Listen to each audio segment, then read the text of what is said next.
मैं अर्चना श्रीवास्तव आपका अपनी वर्चुअल क्लास में स्वागत करती हूँ। बच्चों, पीछे हमने कक्षा 7 के आओ समझे विज्ञान का चैप्टर 1 हमने पूरा कर लिया। हमने मानव विज्ञान और प्रौद्योगिकी के 2 वीडियो आपको दिए जिसमें पूरा आपका वो चैप्टर कवर हो रहा था।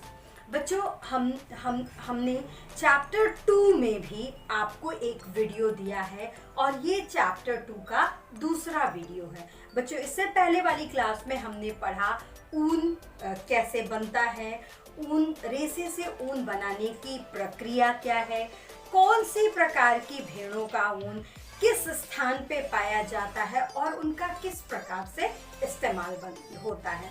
अब इसके बाद जंतु द्वारा प्राप्त रेशों में अगला रेशा आता है रेशम।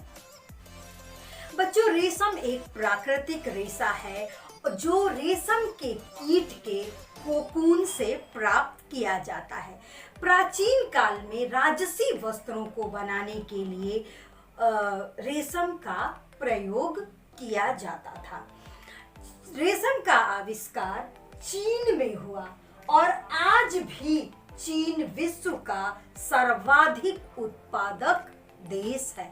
हमारा भारत भी विश्व के कुल रेशम का लगभग 13% रेशम हमारे भारत देश में उत्पादित होता है।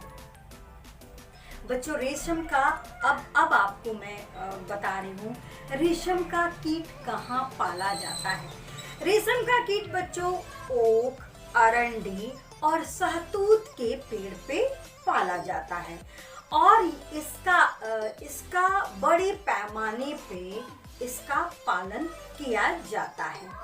अभी आपकी स्क्रीन पे एक जीवन चक्र आएगा जो रेशम के कीट के बारे में होगा। मैं आगे एक्सप्लेन करती हूँ कि रेशम उस चित्र को आप देखें और मैं आपको बताती हूँ कि किन किन चक्रों से होकर रेशम के कीट का जीवन चक्र चलता है। मादा रेशम कीट सैकड़ों की संख्या में अंडे देती है जो शहतूत की पत्तियों के निचली सतह पर चिपके होते हैं। इन अंडों से सफ़ेद रंग के लार्वा निकलते हैं जिन्हें लार्वा, कैटरपिलर अथवा इल्ली कहा जाता है। ये लार्वा पेड़ की कोमल पत्तियों को खाते हैं और 4 से 6 हफ्तों में वृद्धि करके जीवन चक्र की अगली अवस्था में प्रवेश करते हैं। रेशम कीट के लार्वा में एक विशेष ग्रंथि होती है जिसे रेशम ग्रंथि कहते हैं। इस ग्रंथि में से अत्यंत महीन लसदार पदार्थ स्रावित होता है जो प्रोटीन युक्त होता है। लार्वा अंग्रेजी की संख्या 8 के आकार में आगे से पीछे की ओर गति करते हुए अपने चारों ओर इस लसदार पदार्थ को लपेटता जाता है जो हवा के संपर्क में आने पर सूख कर रेशम के रेशे में बदल जाता है। इसी बीच लार्वा प्यूपा में रूपांतरित हो जाते हैं। रेशम के रेशों से लिपटे हुए प्रत्येक प्यूपा एक सफ़ेद गोलाकार संरचना में बंद हो जाते हैं। इन प्यूपा युक्त गोलाकार संरचनाओं को ही बच्चों कोया या कोकून कहा जाता है। कोकून के भीतर ही प्यूपा विकसित होकर वयस्क रेशम कीट में बदल जाता है। अंत में रेशम कीट कोकून के रेशों को काटते हुए बाहर निकल आते हैं और अपना नया जीवन चक्र आरंभ करते हैं। जो रेशम का उत्पादन बड़े पैमाने पर होता है।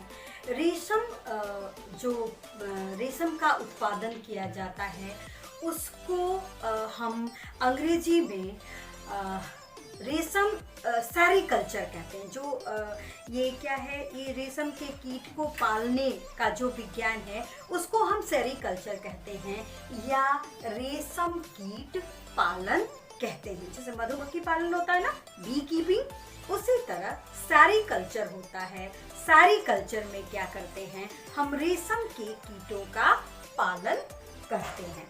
बच्चों देखो, विभिन्न जगहों पर, है ना, हमारे देश में बहुत सारी जगहों पे रेशम के कीटों का पालन होता है, जिनमें से प्रमुख केंद्र हैं मैसूर, बंगलोर, आंध्र प्रदेश, तमिलनाडु, पश्चिम बंगाल, जम्मू कश्मीर, असम, नैनीताल और हल्द्वानी। बच्चों क्या करते हैं कि कैसे वो रेशम का पालन होता है। क्या होता है कि जो इन जगहों के जो किसान होते हैं वो शहतूत के वृक्ष पे, बेटा ये याद रखना कि जो मादा कीट होती है वो नर कीट से बड़ी होती है, ठीक है। तो वो क्या होता है कि एक साथ सैकड़ों अंडे देती है। वो आपने पीछे जाना कि वो शहतूत के जो पत्ता होता है उसके उल्टी साइड देती है, ठीक है। तो वो किसान क्या करते हैं कि सावधानी पूर्वक उन पत्तों पर से वो अंडे उतार लेते हैं।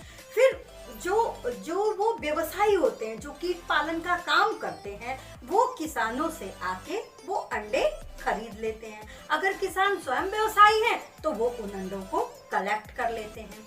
उसके बाद उन अंडों को ले जाके एक बांस की बनी ट्रे में अथवा एक ट्रे में, जिसमें शहतूत की पत्तियां बिछा दी जाती हैं और उन अंडों को रख दिया जाता है। अब उन अंडों से धीरे धीरे लार्वा निकलते हैं और वो लार्वा उन जो पत्तियां बिछी होती हैं ट्रे में, उनको खाना शुरू कर देते हैं। जो व्यवसायी होते हैं उनको जब वो पत्तियों को समय समय पे साफ करते हैं, उसके बाद नई पत्तियां बिछाते हैं और एक समय आता है कि 15 से 20 दिन के बाद जो लार्वा होते हैं वो उन पत्तियों को खाना बंद कर देते हैं। इसके बाद बंद कर देते हैं और वो अपने आसपास एक लसदार पदार्थ छोड़ने लगते हैं। ऐसी दशा में, और वो पत्तियों से बाहर भी आने लगते हैं, ऐसी दशा में कोई चीज उस पे एक डंडी जैसा उस ट्रे के ऊपर वो लोग लगा देते हैं और वो जो लार्वा है उस पे आके चिपकने लगते हैं। और लार्वा क्या करता है कि अपने आसपास उस लसदार पदार्थ की मदद से एक खोल जैसा बना लेता है, जिसको हम प्यूपा कहते हैं।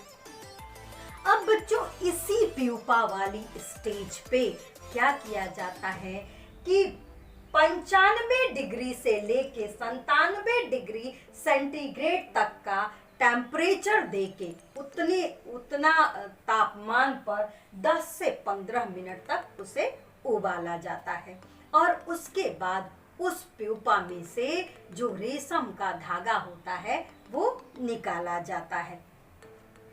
अब अगर वो प्यूपे को उस समय उतने टेम्परेचर पे उबाल के ना निकाला जाए तो कुछ दिनों बाद वो रेशम कीट प्यूपा को काट के बाहर आ जाता है। और जब रेशम कीट प्यूपा को काट के बाहर आ जाता है तब उस प्यूपा से रेशम नहीं निकल सकता, वो बेकार हो जाता है और तब उस कीट को पुनः नए जीवन चक्र के लिए रख लिया जाता है। लेकिन अब जो कोकून से हमें रेशम मिला है उसको क्या करते हैं, उसको एक प्रक्रिया जिसको रीलिंग कहते हैं उससे गुजारते हैं। रीलिंग रेशम के रूप में उपयोग के लिए कोकून में से रेशे निकालने की प्रक्रिया है, यानी वो जो कोकून है उसमें से रेशा निकालने की प्रक्रिया ही रीलिंग कही जाती है। इस प्रक्रिया में लगभग 4 से 8 कोकून के रेशे को एक साथ मिलाकर धागा बनाया जाता है, यानी 4 से 8 कोकून को एक साथ मिला के धागा बनाया जाता है और ये रीलिंग की प्रक्रिया मशीनों द्वारा संपादित की जाती है। बच्चों, ये जो है जब रीलिंग की प्रक्रिया हो जाती है तब उस धागे की रंगाई होती है और रंगाई के बाद उसकी फिर वीविंग होती है और तब आपको रंग बिरंगे रेशमी वस्त्र प्राप्त होते हैं। रेशम की क्या उपयोगिता है? रेशम वस्त्र बनाए जाते हैं, बुलेट प्रूफ कपड़े बनाने के काम में आते हैं, पैरासूट बनाने के काम में आते हैं। रेशम की बहुत सारी वैरायटी होती है, टसर रेशम होता है, मूंगा रेशम होता है, और भी बहुत सारी वैरायटी होती है। अब बच्चों, हमने जो इस पूरे चैप्टर में क्या पढ़ा कि जंतुओं से प्राप्त होने वाले कौन से रेशे हैं, तो हमने आपको बता दिया ऊन और रेशम। रेशम के बारे में भी आई होप कि आपको पूरा क्लियर हो गया होगा। फिर भी अगर कुछ रह जाता है, आपको क्लियर नहीं होता है, तो प्लीज़ आप कमेंट बॉक्स में हमसे पूछें जहां आपको परेशानी होती है, और कोशिश करें हमेशा की तरह इसकी फ़ोटो मैंने वीडियो के लास्ट में डाली हुई है। कोशिश करें कि आप इसे अपनी कॉपी में नोट डाउन करें, और फिर भी अगर कोई परेशानी होती है तो मुझे बताएं। इसी के साथ बच्चों, मैं आज का ये चैप्टर नंबर 2 खत्म करती हूँ। आज हमारा चैप्टर नंबर 2 खत्म हो गया।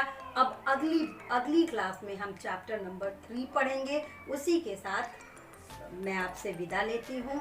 स्वस्थ रहिए, सुरक्षित रहिए, घर पर रहिए।